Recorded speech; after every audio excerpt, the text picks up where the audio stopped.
నేను all India Praja labour party national president, human rights legal advisor, MA LLB, MA MPhil, Ambedkar award గ్రహీత. ఈరోజు MR ఆఫీస్కి రావడం జరిగింది. ఏదైతే 76 జీవో ఎన్నికల కోడ్ సందర్భంగా ఆపేయడం జరిగింది, మళ్ళీ తిరిగి దాన్ని కొనసాగించాలని ముఖ్యమంత్రి రేవంత్ రెడ్డి గారిని కోరుకుంటా ఉన్నాం.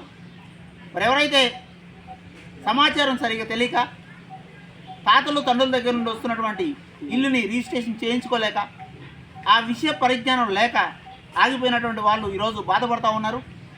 కాబట్టి ఈ విషయాన్ని మళ్ళీ 76 జీవోని కొంతవరకు టైంని ఇచ్చి ప్రజలకి చైతన్యం చేసి ఈ 76 జీవోని మళ్ళీ కనీసం ఒక 6 నెలల వరకు తీసుకురావాలని, టైం ఇవ్వాలని, పొడిగించాలని మేము ముఖ్యమంత్రిని కోరుతున్నాం.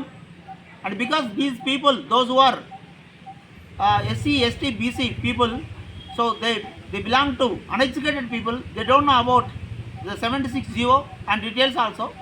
In such a way, they could not attend the this program, and they could not apply for the 76 GO regularization of their houses and plots. In such a way, we request you, sir, and please extension and yearly 6 months